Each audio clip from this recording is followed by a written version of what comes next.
Une leçon de Robert Frost. Robert Frost est mon poète favori.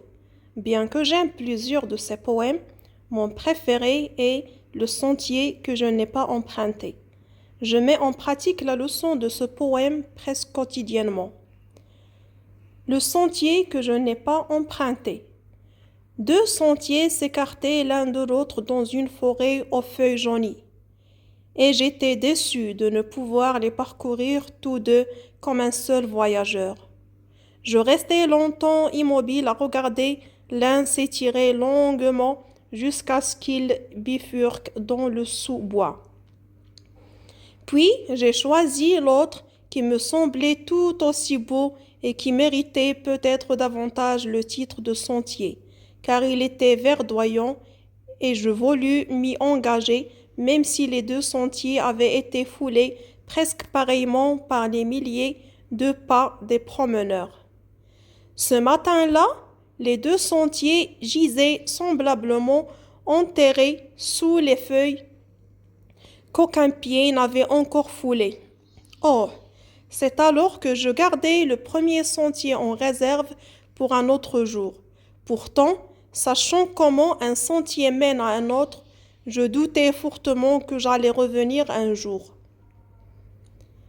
Il me faudrait raconter cette histoire avec un soupir dans la voix à des années-lumière d'ici. Deux sentiers se séparaient l'un de l'autre dans un bois et j'empruntais le moins fréquenté. Et c'est ce qui fit toute la différence. Cela changea complètement les choses. Au fil des années, j'ai souvent réfléchi à ce poème de Robert Frost. Quand j'ai choisi de ne pas écouter les conseils de mon père très instruit, ce fut une décision difficile à prendre, mais cette résolution façonna le reste de ma vie. Quand j'eus décidé lequel de mes deux pères je devais écouter, mon éducation concernant l'argent commença. Mon papa riche me prodigua son enseignement pendant 30 ans jusqu'à ce que j'atteigne l'âge de 39 ans. Il cessa de m'enseigner après avoir réalisé que je connaissais et comprenais à fond ce qu'il avait essayé d'enfoncer dans mon crâne bien souvent borné. L'argent est une forme de pouvoir, mais l'éducation financière est plus puissante encore. L'argent va et vient, mais si on vous enseigne le fonctionnement de l'argent, vous acquérez le pouvoir face à l'argent et vous pouvez alors commencer à créer de la richesse. La raison pourquoi la pensée positive ne peut pas à elle seule donner les résultats voulus est que la plupart des gens ont fréquenté l'école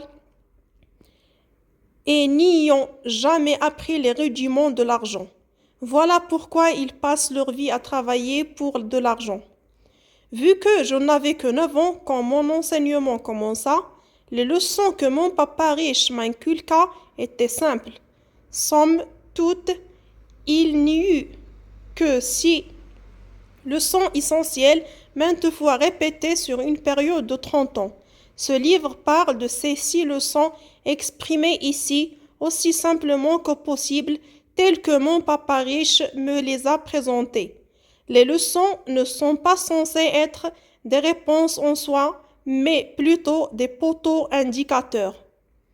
Ces indications aideront vos enfants et vous-même à vous enrichir, quoi qu'il advienne dans ce monde où l'incertitude et les changements s'accentuent. Première leçon, les riches ne travaillent pas pour l'argent. Deuxième leçon, pourquoi enseigner l'ABC du domaine financier? Troisième leçon, occupez-vous de vos propres affaires. Quatrième leçon, l'historique des taxes et le pouvoir des entreprises. Cinquième leçon, les riches génèrent l'argent. Sixième leçon, travaillez pour apprendre, ne travaillez pas pour l'argent.